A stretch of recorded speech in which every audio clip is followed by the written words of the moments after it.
أعوذ بالله من الشيطان الرجيم.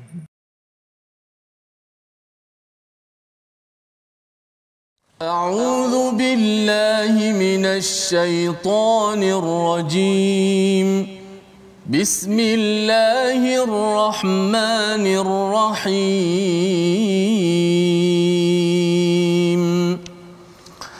الحمد لله رب العالمين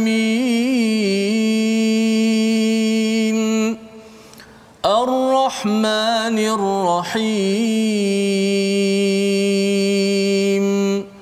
مالك يوم الدين إياك نعبد وإياك نستعين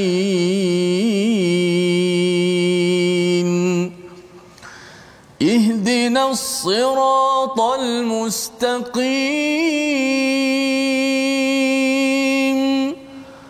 صراط الذين أنعمت عليهم غير المغضوب عليهم ولا الضالين.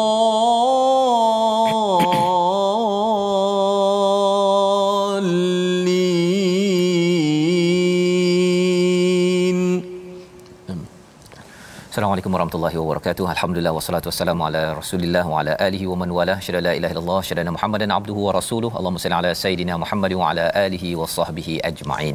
Apa khabar tuan-tuan dan puan yang dirahmati Allah sekalian? Kita bersyukur pada Allah Subhanahu wa taala pada hari yang berbahagia ini. Kita sama-sama dapat bersama dalam My Quran Time baca faham amal untuk sama-sama kita mengikuti menyelusuri kepada perkataan kalam Allah, perkataan daripada Allah untuk kita memohon hidayah agar ia memandu kehidupan kita seharian. Pada hari ini kita bersama dengan Ustaz Tirmizi Ali. Apa khabar Ustaz? Alhamdulillah Ustaz Fazil. Alhamdulillah Ustaz ya. Sama biru dah. Biru kita sama Ustaz ya. Masya-Allah kita bersama dengan tuan-tuan ya, bersama adik-adik yang ceria gembira di rumah terus ya, dalam keadaan kita PKP tetapi kita terus ya menghargai kepada saat-saat indah bersama Al-Quran ya. Kalau kita bercakap dengan orang yang disayangi, kita akan ingat peristiwa perkara-perkara tersebut kalaupun mereka masih ada ataupun telah meninggal dunia. Apatah lagi kita menghargai suasana saat bersama dengan Allah apabila kita dapat membacanya. Ini adalah satu nikmat, satu kurniaan yang besar yang ingin kita sama-sama teruskan istiqamah, jaga elok-elok pada setiap masa-masa yang akan datang. Dan kita ingin mulakan majlis kita pada hari ini dengan doa ringkas kita. Subhanakala ilmalana illa ma 'allamtana innaka antal alimul hakim. Maha sucimu ya Allah, tidak ada ilmu kecuali yang engkau ajarkan kepada kami, sesungguhnya engkaulah yang maha mengetahui, yang maha bijaksana. Rabbi zidni ilma, wahai Tuhanku tambahkanlah ilmu untukku. Hari ini kita akan mendalami kepada halaman 181. Kita menyambung kepada perbincangan kita semalam ya, apabila ada orang-orang yang di Mekah itu berdoa memohon agar ditimpa bala jika membuktikan bahawa Quran itu benar. Sampai tahap begitu sekali. Kita lihat sinopsis bagi halaman 181, iaitu pada ayat yang ke-34 hingga 35 menyambung kepada apakah ciri-ciri orang-orang di Makkah itu ya, musyrik Makkah itu yang tidak layak untuk memimpin ataupun menjadi pelindung kepada Masjidil Haram ya. Apakah sebabnya? Kerana mereka berbuat beberapa halangan. Kemudian pada ayat 36 hingga 37 kita akan melihat hilangnya pahala menderma kerana menghalang orang daripada jalan Allah Subhanahu Wa Taala. Mereka orang-orang yang tidak beriman ya, mereka menderma juga, mereka melabur, tetapi pelaburan mereka itu tidak membawa kepada apa-apa kebaikan. Dan diteruskan pada ayat 38, keampunan untuk orang kafir, pada orang yang tidak beriman jika mereka memohon ampun masuk Islam, dan diperangi jika mereka enggan masuk Islam ataupun memohon keampunan kepada Allah Subhanahu Wa Taala. Jadi sama-sama kita akan mulakan bacaan daripada ayat 34 hingga 37 bersama Ustaz Tirmizi. Baik, terima kasih Fadil Ustaz Tuan Fazrul. Untuk penonton, sahabat-sahabat Al-Quran yang saya kasih sekalian, alhamdulillah kita syukur pada Allah Subhanahu Wa Taala dapat meneruskan lagi terus tadabbur al-Quran kita untuk memahami makna-makna ayat-ayat Allah Subhanahu Wa Taala, mesej sudah pastilah untuk kita mengambil pengajaran dan perhatian dalam kehidupan seharian kita. Alhamdulillah, kita bersyukur Allah Subhanahu Wa Taala masih mengekalkan nikmat kita ke atas nikmat al-Quran ni. Alhamdulillah, fi apa ni? Kita kata apa, nikmat al-Quran ya Allah Subhanahu Wa Taala bukan sekadar ada di sisi kita, tapi kita tetap bersama dengan al-Quran. Itu adalah satu anugerah yang kita harapkan kita dapat kecapi sampailah kita bertemu dengan Allah Subhanahu Wa Taala. Amin. Kita baca daripada ayat 34 hingga ke 37. Auzubillahi minasyaitanir rajim. وَمَا لَهُمْ أَلَّا يُعَذِّبَهُمُ اللَّهُ وَهُمْ يَصُدُّونَ عَنِ الْمَسْجِدِ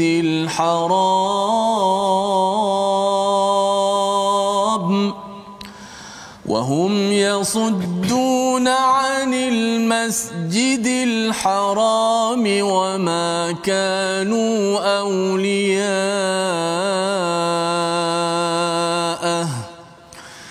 إِنْ أَوْلِيَاؤُهُ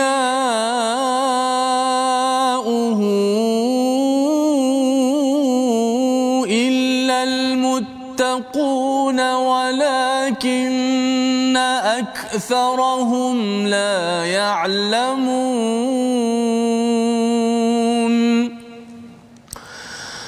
وَمَا كَانَ صَلَاتُهُمْ عِندَ الْبَيْتِ إِلَّا مُكَاءً وَتَصْدِيَةً فَذُوقُوا الْعَذَابَ بِمَا كُنتُمْ تَكْفُرُونَ إِنَّ الَّذِينَ كَفَرُوا يُنْفِقُونَ أَمْوَالَهُمْ لِيَصُدُّوا عَنْ سَبِيلِ اللَّهِ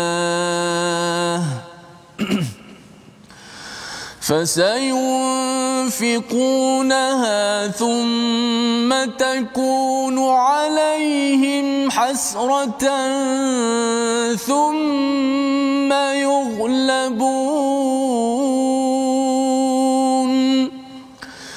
والذين كفروا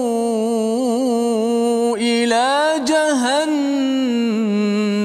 يحشرون ليميز الله الخبيث من الطيب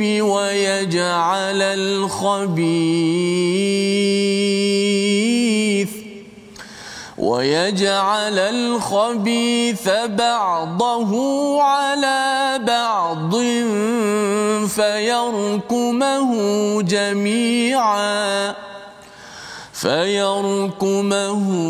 جميعا فيجعله في جهنم أولئك هم الخاسرون. صدق الله العظيم. Surah Al-Azim, gitulah bacaan daripada ayat 34 hingga ayat yang ke-37. Dan mengapa Allah tidak menghukum mereka padahal mereka menghalang orang untuk datang ke Masjidil Haram dan mereka bukanlah orang-orang yang berhak menguasainya.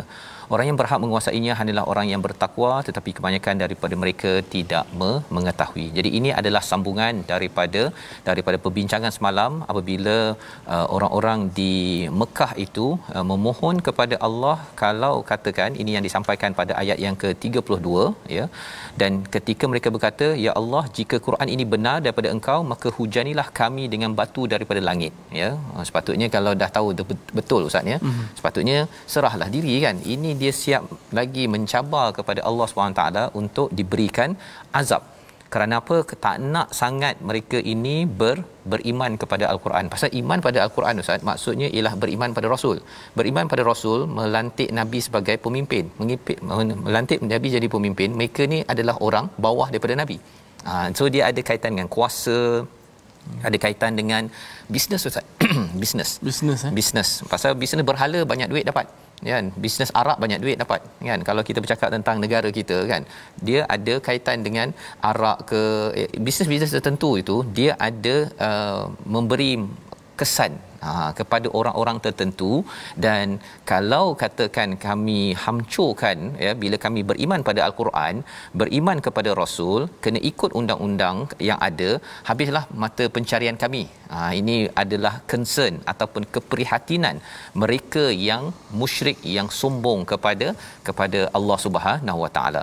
Maka pada ayat yang ke-34 ini Allah menyelar ya, menyambung lagi, mengapa Allah tidak menghukum mereka padahal mereka menghalang untuk datang ke Masjidil Haram. Sepatutnya mereka ini diazab, tetapi telah diberitahu dalam ayat 33 dulu tidak diazab pasal Nabi masih ada di Mekah.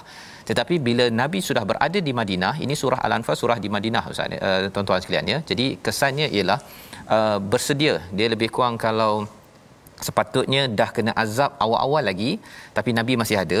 Bila Nabi tak ada sahaja dan tidak ada orang yang istighfar lagi dekat dalam kawasan itu, bersedia. Ya, bersedia untuk diazab oleh Allah Subhanahu taala. Dan azab bagi mereka ini adalah peristiwa perang Badar, kekalahan pertama ya. Abu Lahab sampai amat kecewa sekali mendengar berita tentang kekalahan Badar tersebut ya. Jadi ini yang Allah nyatakan. Dan di sini Allah menyatakan lagi apa? In auliya'uhu illal muttaqun ya. Sesungguhnya ya, in auliya'uhu illal muttaqun, orang yang berhak menguasai hanyalah orang yang bertakwa. Kerana orang bertakwa, sudah pun kita lihat pada hari semalam, iaitu intattaqullah, jika kamu bertakwa, Allah akan berikan furqana, Allah akan hapuskan kesilapan kita, Allah akan ampunkan dosa-dosa besar kita. Itu kesan takwa. Jadi orang yang bertakwa sahaja yang layak untuk memakmurkan Masjidil Haram. Seperti Nabi Ibrahim. Nabi Ibrahim yang memulakan foundation ataupun asas Kaabah itu sendiri atas dasar takwa. Jadi orang bertakwa sahaja yang layak memimpin. Dia lebih kurang kalau yang mengasaskan satu tempat Ustaz ni kerana nak memperjuangkan kebaikan.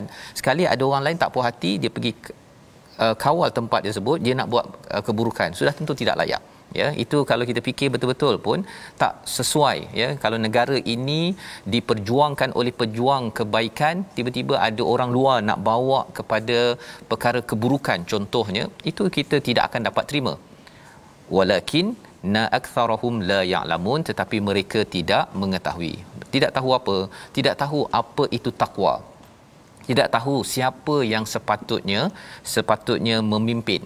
Ya, kerana apa? Kerana mereka bukan berasaskan ilmu, mereka berasaskan nafsu Ustaz ya. Dengan nafsu, ada kuasa, ada ekonomi. Orang datang ke Mekah ini pada zaman jahiliah ramai datang, sampai sekarang pun masih ramai Ustaz ya.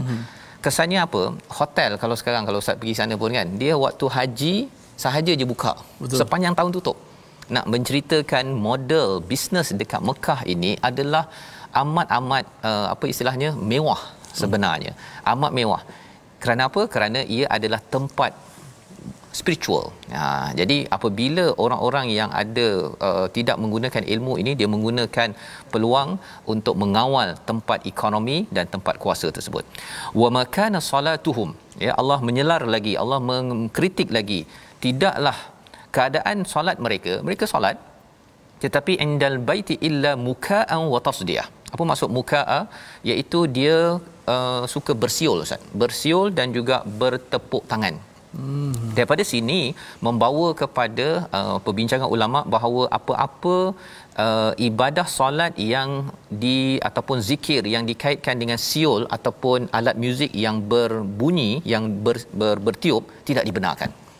Kalau muka'a ini ataupun watasdiyah ini, tepuk tangan dan juga apa-apa alat yang bertepuk macam rebana ke apa ke, tidak boleh digunakan ketika bersolat dan berzikir. Sampai tahap begitu sekali perbincangan ulama. Zaman sekarang saya dekat US dulu ada satu kumpulan Ustaz ni daripada Brazil. Dia berzikir sambil main flute. Sambil berzikir subhanallah, betul aja main alat muzik kan. Yang itu tidak dibenarkan. Dia satu kumpulan tarikat lebih kurang begitulah kan, tapi tarikat yang sesat, bukan yang betul ya. Yang ini tuan-tuan jangan pula terpengaruh, pasal ada juga orang yang kata bahawa kalau saya nak lebih khusyuk, saya kena solat main lagu ni Ustaz, kitaro. Saya pernah ada jumpa orang yang main yang buat begitu. Pasal dia pernah pergi program tu banyak muzik. Dia rasa macam sedih, dia rasa lebih khusyuk lagi ketika program tersebut. Jadi bila dia balik ke rumah, solat dia tak khusyuk sangat, dia kata. Jadi apa yang dia buat, dia tak buat pada solat fardu lah. Solat sunat dia tu dia pasang lagu Kitaro tu, dia pasang yang lagu mendayu-dayu tu, sambil dia solat dia kata lebih khusyuk. Boleh Ustaz? Okey. Di sini Allah menyelar kepada orang-orang musyrik yang buat begitu di Kaabah, ya. Kalau di surah Al-Baqarah itu sampaikan mereka kata pakaian ini kotor Ustaz. Ini tidak original, tidak fitrah. Fitrahnya ialah tanpa pakaian. Jadi mereka bertawaf tanpa pakaian. Logik yang tidak diizinkan oleh Allah. Allah kata apa? Fazuqul azab bima kuntum takfurun. Rasakan azab disebabkan kekufuran kamu. Apakah azab pada umat-umat musyrik pada waktu itu? Badar adalah salah satu daripada azab yang dirasakan. Kekalahan mereka itu adalah kerana kekufuran yang mereka lakukan. Pada ayat yang ke-36, innal ladzina kafaru yunfiquna amwalahum. Yang ini mungkin nak minta Ustaz baca sekali lagi Ustaz. Ini sebagai motivasi kepada kita bahawa sebenarnya orang kafir, orang kufur pun dia infak kuat. Saya pernah dengar dulu kawan saya orang Kristian, 20% Ustaz. Gaji dia, kita kan zakat 2.5% kan. Dia 20% dia bagi pada church. Setiap hari Ahad dia pergi gereja tu 20%. Itu sebabnya kalau kita tengok bahawa mereka bersungguh-sungguh sebenarnya. Tapi apakah komentar Allah? Jom kita tengok ayat 36. Kita baca bersama insya-Allah. Baik, kita baca ayat yang ke-36 insya-Allah. Auzubillahi innal ladzina kafaru yunfiquna amwalahum liyasuddu an sabilillah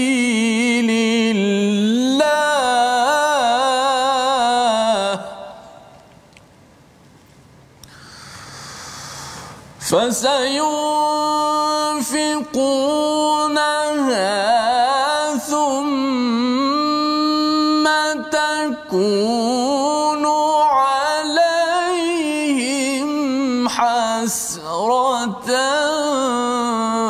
thumma yughlabun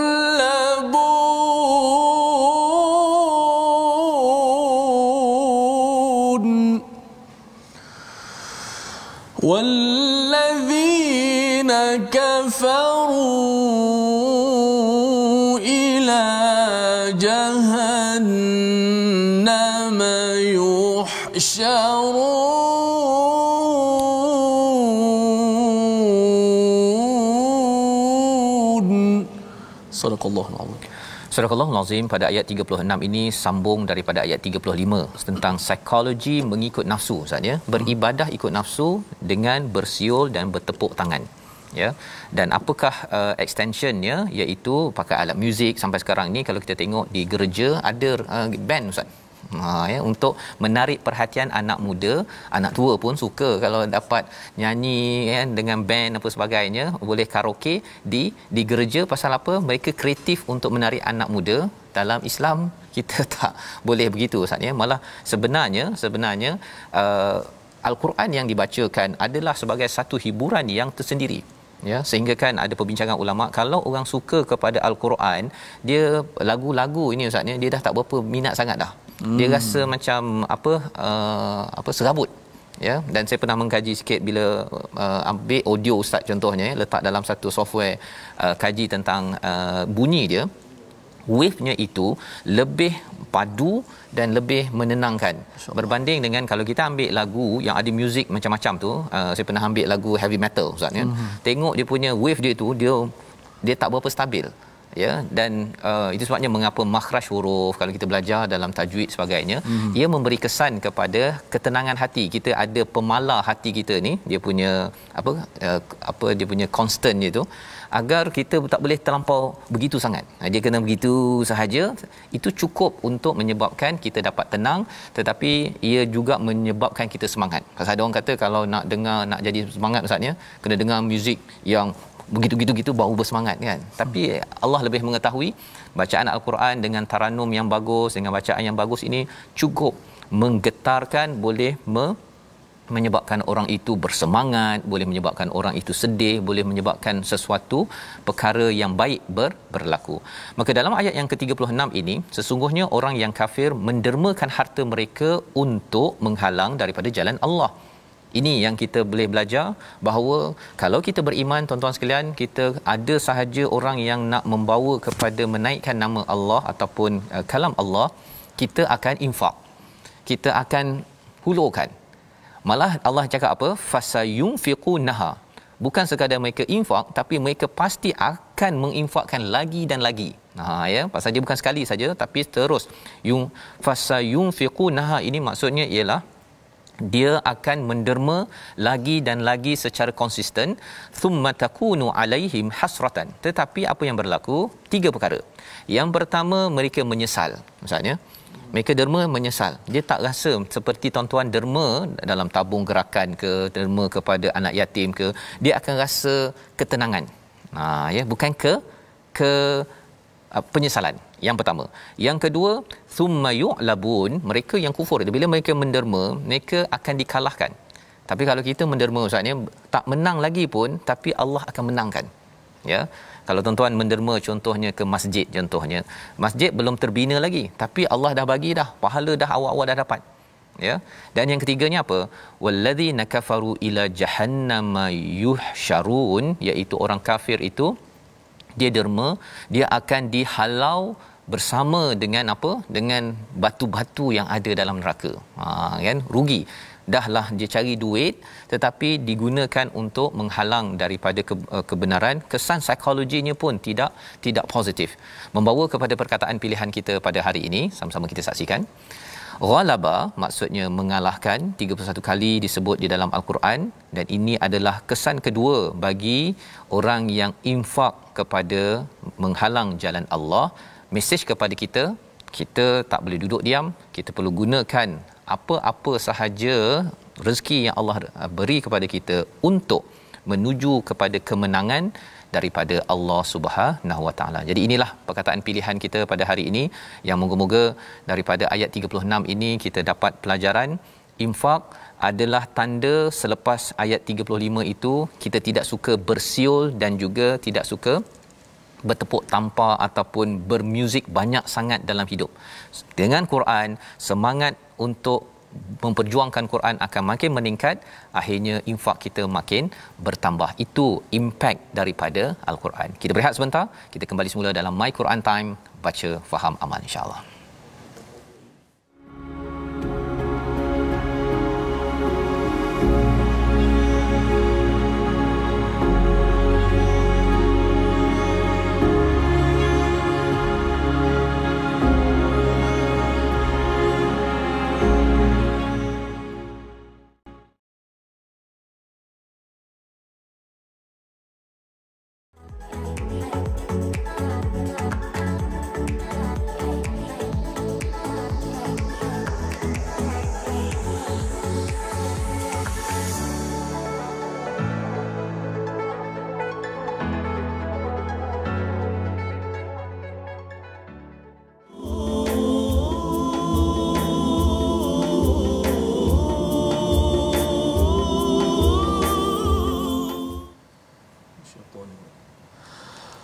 وَإِن تَوَلَّوْا فَاعْلَمُوا أَنَّ اللَّهَ مَوْلَاكُمْ نِعْمَ الْمَوْلَى وَنِعْمَ النَّصِيرُ.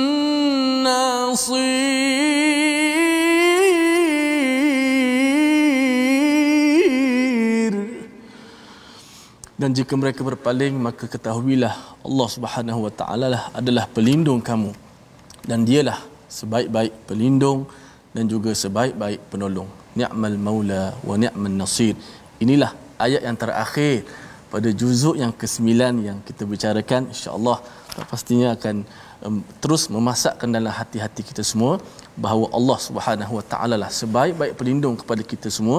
Bahkan pada semalam kita dah bagaimana Ustaz Fas terangkan bagaimana istighfar yang akan menjadikan hidup kita tenang, akan menjadikan Allah Subhanahu Wa Taala mengangkatkan keburukan daripada diri kita. Bahkan kita baca surah Ali Imran, qul in kuntum tuhibbunallah, katakanlah wahai Muhammad, jika sekiranya kamu betul-betul semua ni cintakan kepada Allah, ikutlah Rasulullah. Jangan ikut nafsu ibadat, jangan ikut akal semata-mata, jangan buat seperti mana orang jahiliah, tapi ikutlah Rasulullah sallallahu alaihi wasallam. Kenapa? Fattabi'uni, kata Allah, bila ikut Nabi, yuhibbukumullah, akan menjemput cinta kasih sayang daripada Allah.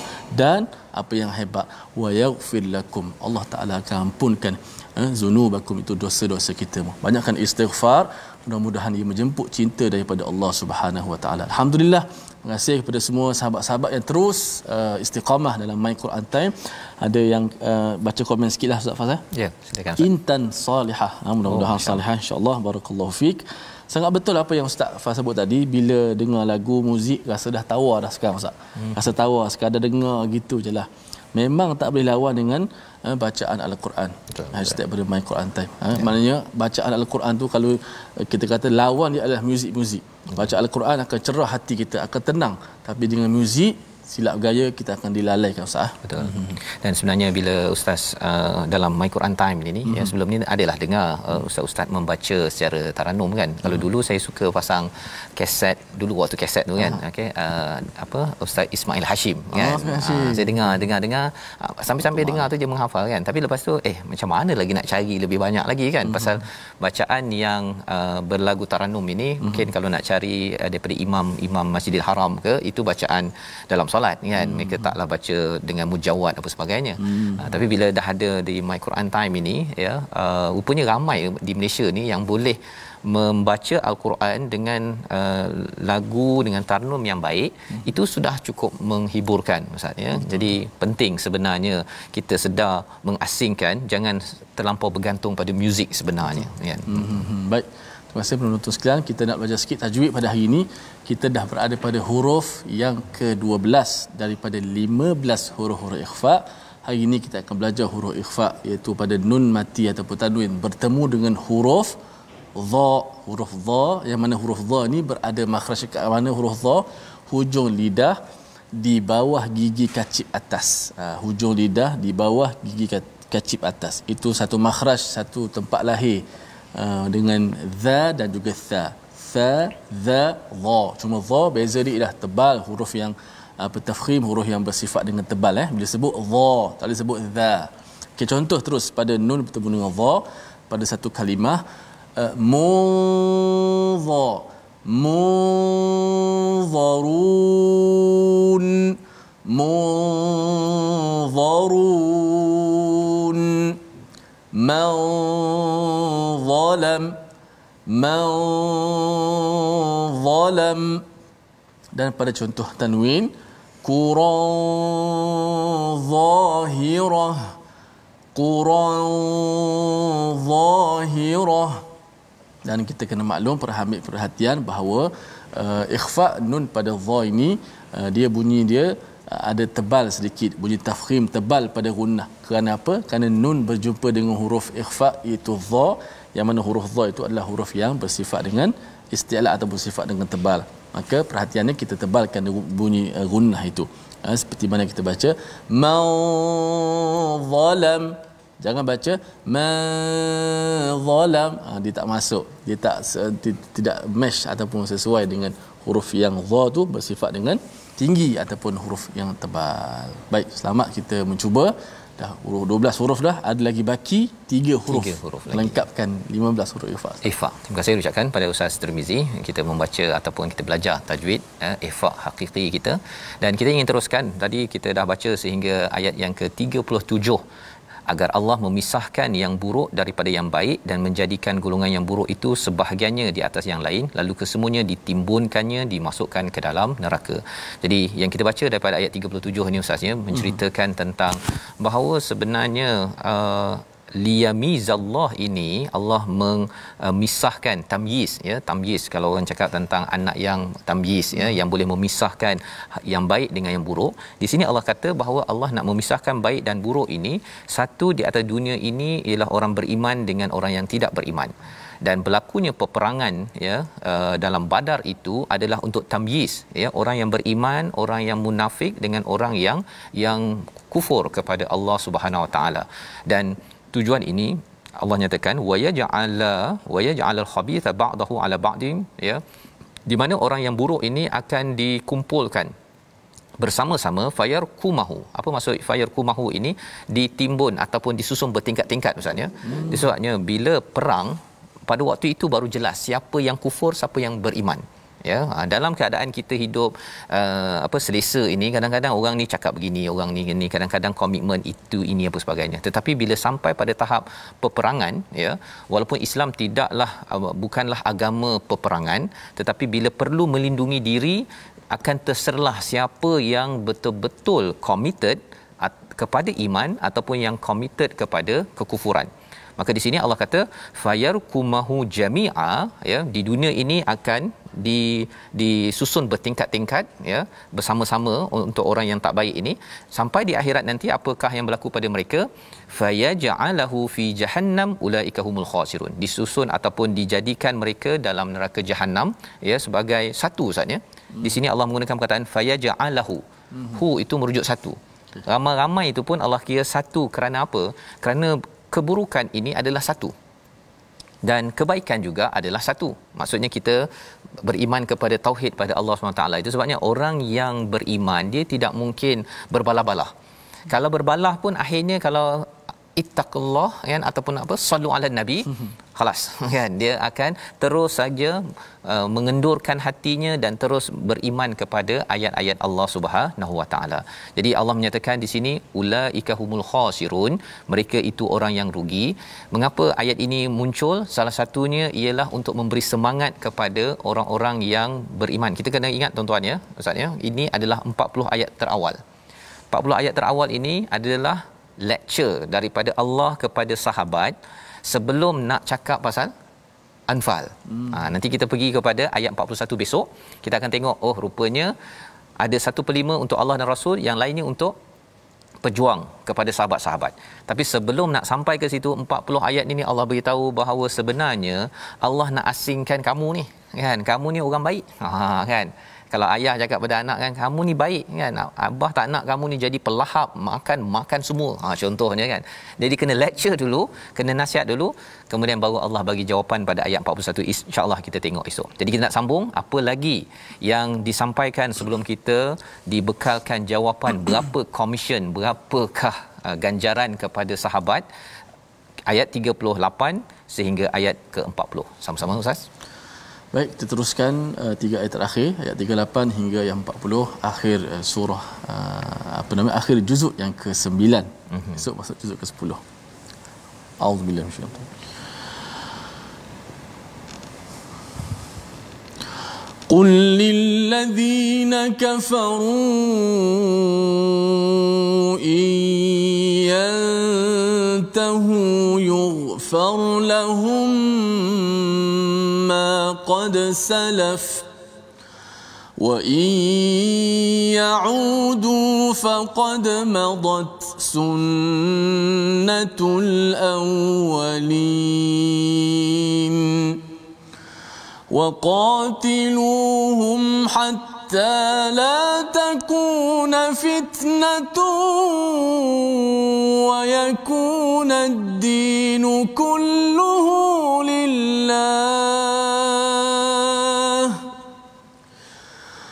فإن انتهوا فإن الله بما يعملون بصير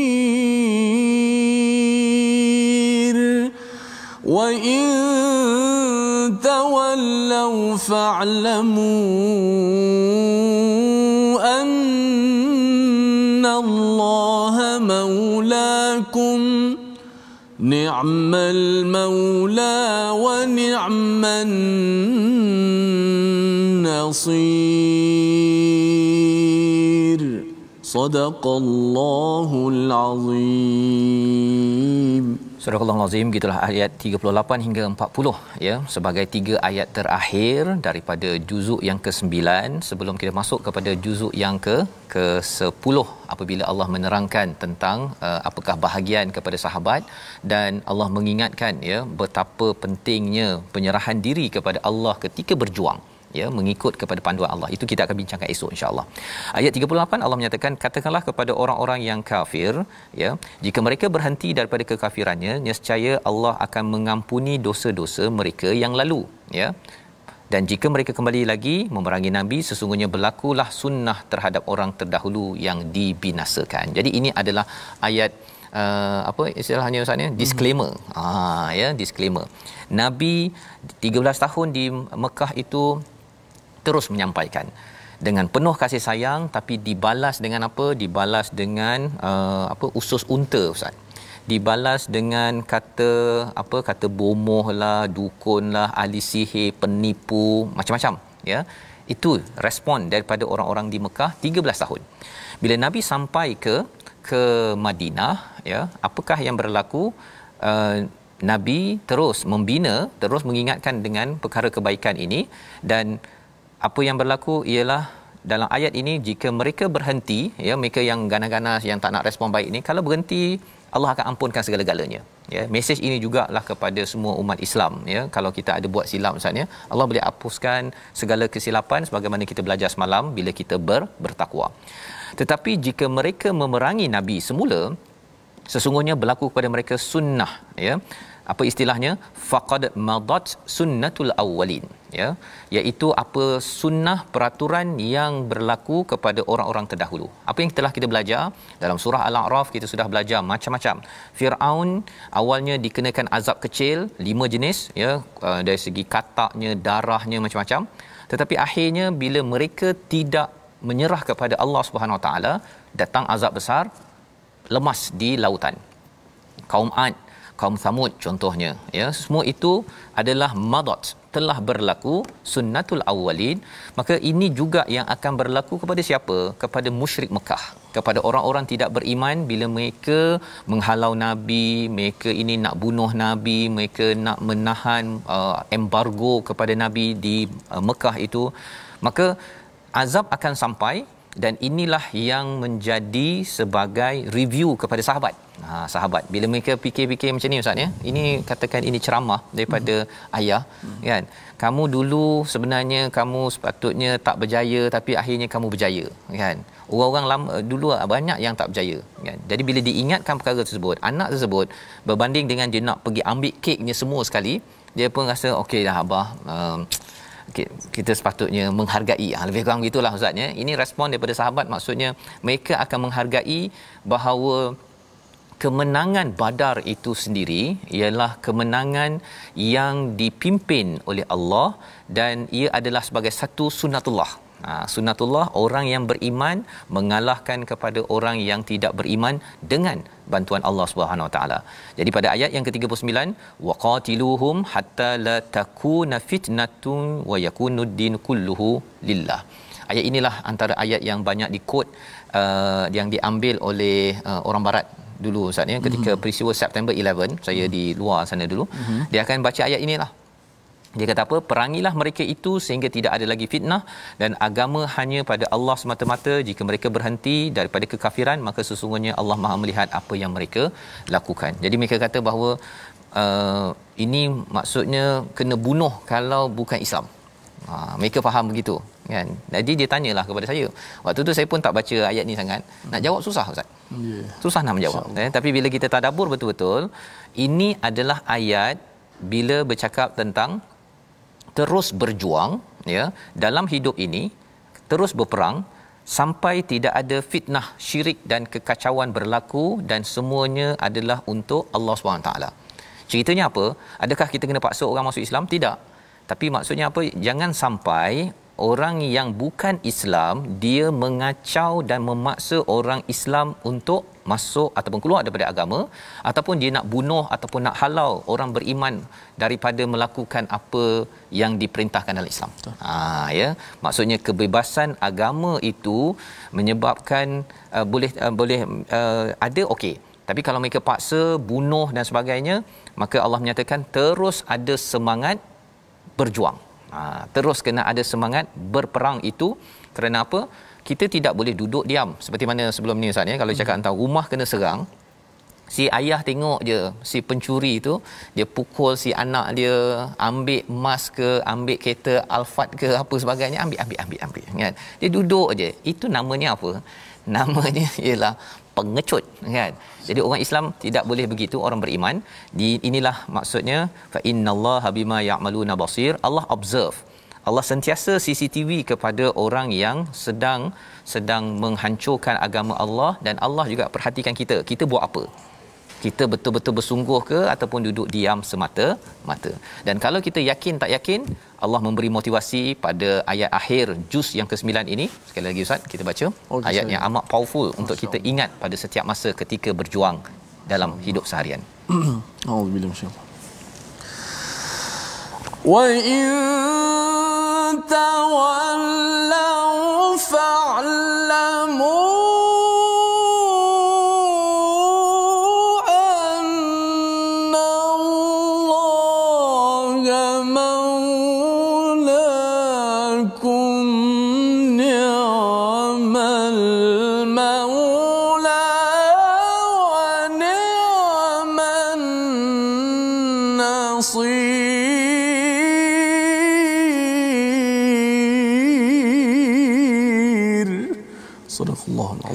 Dan jika mereka berpaling, maka ketahuilah bahawa sesungguhnya Allah Maula. Sesungguhnya adalah Allah itu Maula kepada kamu, pelindung kamu. Dia adalah sebaik-baik pelindung dan sebaik-baik penolong. Jadi ada dua perkataan yang disampaikan di sini, istilahnya Maula dan juga An-Nasir, ya. Berbanding dengan wali, ya, yang kita dah bincang Ustaz, ya. Wali ini, saya sebagai wali pada anak perempuan saya, tetapi saya bukan Maula, ya. Saya wali maksudnya saya ada melindungi anak, tapi bukan 24 jam. Kalau 24 saya melindungi, itu maksudnya saya adalah maula, tapi tak jadi maula lah kan. Hanya Allah sahaja yang maulakum, ni'mal maula wa ni'man nasir. Ya, sesungguhnya Allah ini sebagai maula wa ni'man nasir, dan Allah lah yang sebaik-baik pemberi pertolongan kepada umat yang beriman. Inilah yang kita dah belajar 40 ayat pertama, di mana Allah ketika dalam peristiwa Badar itu Allah memberi pertolongan apa Ustaz? Hujan, bagi nuas, ya, bagi ngantuk itu boleh tidur waktu nak perang tu, ya. Biasanya kalau perang mana orang boleh tidur Ustaz? Betul. Dan anak-anak kita ataupun adik-adik yang mengikuti SPM nanti, itu perjuangan peperangan dia, bagi setengah ada tak boleh tidur Ustaz. Maknanya musuh tak boleh tidur, dah penat dah. Orang Islam dia boleh tidur pula. Fresh. Dapat hujan pula boleh bersih Ustaz. Yes.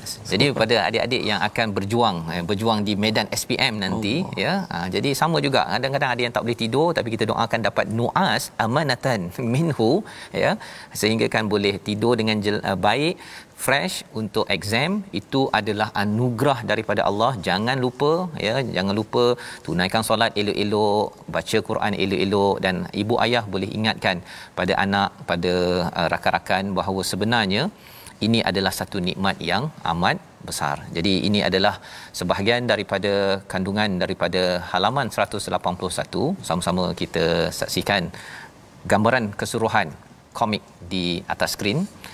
Itulah dialog individu-individu yang bersama dengan Rasul sallallahu alaihi wasallam, ya.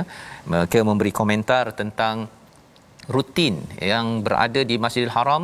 Mereka ada bersiul, bertepuk tangan. Jadi perkara-perkara ini kita kena jaga, jangan sampai ada siul ataupun menggunakan alat muzik yang berbunyi, ya, untuk berzikir ataupun bersolat, ya. Ini kena jaga. Yang pertama. Sebelah kanan atas itu, orang-orang musyrik itu sentiasa berbelanja infak, ya, tetapi untuk perkara syirik dan juga menghalang kebaikan. Pedoman untuk kita untuk terus, ya, untuk terus berinfak. Dan di bawah kanan itu terus bersemangat untuk ada semangat berjuang kalau katakan diserang. Kita bukan umat menyerang, tetapi kita umat yang berjuang melindungi segala kebaikan yang ada agar fitnah itu, kekacauan tidak berlaku, sehingga kan semua aman dalam melaksanakan amal agama. Kita bersyukur dan kita ingin mengamalkan resolusi pada halaman 181.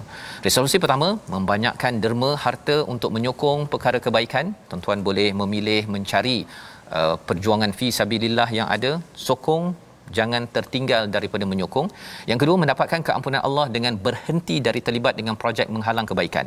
Kalau ada orang yang letak website yang menghalalkan pelacuran, ya, kalau boleh tuan-tuan komen, protes sebanyak mungkin, ia perlu diharamkan kerana kita tidak mahu perkara-perkara ini berleluasa. Dan yang ketiga, yakin pertolongan Allah setiap masa apabila kita mengikut jalannya. Allah adalah Maula, sentiasa melindungi kita 24 jam sehari, 7 hari seminggu, yang perlu kita doa bersama pada setiap masa. Silakan Ustaz. Baik, mudah-mudahan Al-Quran sentiasa bertahta di hati kita dan kita jadikan Al-Quran merupakan surat cinta daripada Allah Subhanahu Wa Taala yang kita sentiasa tidak sabar, tidak jemu dan tak sabar-sabar untuk sentiasa kita nak baca dan mengetahui isi kandungan serta merubah dalam kehidupan kita semua, insya-Allah. Amin ya rabbal alamin. Bismillah, alhamdulillah wassalatu wassalamu ala Rasulillah. Ya Allah, kurniakanlah keikhlasan dalam hati-hati kami semua, ya Allah.